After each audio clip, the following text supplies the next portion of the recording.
சின்ன மருமகள்ல அடுத்து என்ன நடக்க போகுதுன்னு வாங்க பார்க்கலாம். தமிழை பார்த்தா டாக்டருக்கு படிக்க வைக்க போறாங்க. இங்க ராஜாங்க வீட்டுக்கு செல்லப்பாண்டியும் வசந்தியும் மாலை ஸ்வீட்டுன்னு சொல்லிட்டு ரொம்ப சந்தோஷமா வராங்க. இங்க செல்லப்பாண்டி கையில மாலை ஸ்வீட் எல்லாம் பார்த்ததும் சேது கேக்குறாரு, என்ன மாமா ரொம்ப சந்தோஷமா இருக்கியே, கையில மாலை ஸ்வீட் எல்லாம் வாங்கிட்டு வந்திருக்கியே, என்ன மாமா அப்படின்னு சொல்லிட்டு சேது கேட்கவும், மாப்பிள்ள உங்களுக்கு விஷயமே தெரியாதா அப்படின்னு சொல்லிட்டு செல்லப்பாண்டி கேட்கவும், என்ன மாமா என்ன அப்படின்னு சொல்லிட்டு சேது கேட்டுக்கிட்டு இருக்காரு. வீட்டில் இருக்கிற எல்லாரும் பார்த்தா வரவும், என் மக நுழைவுத் தேர்வு எழுதினால அந்த டாக்டருக்கு படிக்கிறதுக்கான என்ட்ரன்ஸ் எக்ஸாம் சொல்லுவாங்களே, அதுல என் மக தமிழ்ச்செல்வி மார்க் வாங்கியிருக்கு, என் மக தமிழ்ச்செல்வி மருத்துவ படிப்புக்கான நுழைவுத் தேர்வுல பாஸ் ஆயிருச்சு அப்படின்னு சொல்லிட்டு செல்லப்பாண்டி ரொம்ப சந்தோஷமா சொல்றாரு. இதை கேட்டது வீட்டுல இருக்கிற எல்லாத்துக்கும் ரொம்ப சந்தோஷம். ஈஸ்வரிக்கும் சித்ரா போஸ் 3 பேத்துக்கும் பார்த்தா சும்மா பத்திக்கிட்டு எரியுது. என்னம்மா இவ இந்த எக்ஸாம்ல பாஸ் ஆயிட்டா, அப்போ இவ டாக்டருக்கு படிக்க போயிருவாளா அப்படின்னு சொல்லிட்டு சித்ரா ரொம்ப அதிர்ச்சியோட கேட்கவும், இருடி சித்ரா அதை எப்படி நான் விட்டுருவேன் அப்படின்னு சொல்லிட்டு ஈஸ்வரி சொல்லிக்கிட்டு இருக்கு.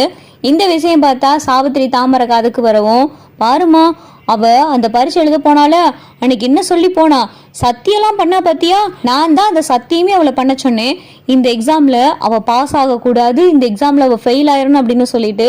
ஆனா நல்லா பரிசு எழுதிட்டு வந்துட்டு இந்த பரீட்சையில அவ பாஸ் ஆயிட்டா பாருமா, நுழைவுத் தேர்வுல பாஸ் ஆயிட்டா, அப்ப மாமா அவளை டாக்டருக்கு படிக்க வைப்பாருல அப்படின்னு சொல்லி தாமரை சொல்லிக்கிட்டு இருக்கு.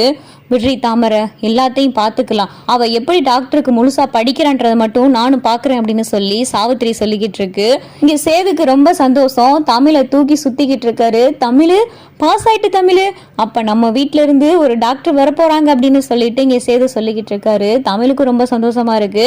அப்பதான் பார்த்தா ஈஸ்வரி ராஜாங்கத்திட்ட கேட்டுக்கிட்டு இருக்கு, என்ன மாமா அப்போ உங்க சின்ன மருமகளை டாக்டருக்கு படிக்கிறதுக்கு காலேஜுக்கு அனுப்ப போறீங்களா அப்படின்னு சொல்லிட்டு ஈஸ்வரி கேட்கவும், அப்பதான் அப்பத்தா, ஆமாடி அவ பரீட்சையில பாஸ் ஆயிட்டா, அப்ப டாக்டருக்கு படிச்சுதானே ஆகணும், டாக்டர் படிக்கிறதுக்கான நுழைவுத் தேர்வு எழுதி பாஸ் ஆகிருக்கா, அப்ப அவ டாக்டருக்கு படிச்சுதானே ஆகணும், அவளுடைய லட்சியமே டாக்டருக்கு படிக்கணும் தானே, அப்ப அவளை டாக்டருக்கு படிக்க வைக்கிறதுல என்ன அப்படின்னு சொல்லிட்டு அப்பத்தான் சொல்லவும், அது எப்படி அத்தை நேரத்துக்கு நேரம் மாத்தி மாத்தி பேசுறீங்க, மாமா இந்த வீட்டுல இருக்கிற வயசு பிள்ளைங்க யாரும் படிதாண்டி போய் படிக்க கூடாது அப்படின்னு சொல்லிட்டு இந்த வீட்டுக்குன்னு சொல்லிட்டு ஒரு வழக்கம் இருந்துச்சு.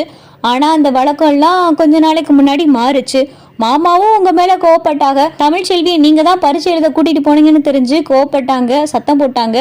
ஆனா அதுக்கப்புறம் எல்லாம் அது அப்படியே காத்தோட போயிருச்சு. நுழைவுத் தேர்வுல இவ ஃபெயில் ஆயிருவான்னு சொல்லி சத்தியம் பண்ணிட்டு எல்லாம் போனா, ஆனா நுழைவுத் தேர்வுல பாஸ் ஆயிட்டா.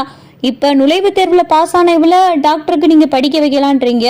அப்ப என் பிள்ளை சித்ராவும் வெளியே உட்கார்ந்துருக்கே சாவித்திரி மக தாமரையும் பாதியிலே படிப்பு நிப்பாட்டினது ஏன், இந்த வீட்டுக்குன்னு ஒரு வரமுறை இருந்ததுனால. அப்ப எங்க பிள்ளையெல்லாம் ஒரு மாதிரி, உங்க சின்ன மருமகளுக்கு மட்டும் ஒரு நியாயமா அப்படின்னு சொல்லிட்டு ஈஸ்வரி கேள்வி கேட்கவும், ராஜாங்கத்துக்கு என்ன பேசுறதுனே தெரியாம அமைதியா இருக்காரு. இப்பதான் சன்னாசி சொல்றாரு, ஈஸ்வரி வாயை வச்சுக்கிட்டு சும்மா இருக்க மாட்டேன், அன்னை ஒரு முடிவெடுத்தா அதுல 1000 அர்த்தம் இருக்கும் அப்படின்னு சொல்லிட்டு சன்னாசி சொல்லிக்கிட்டு இருக்காரு.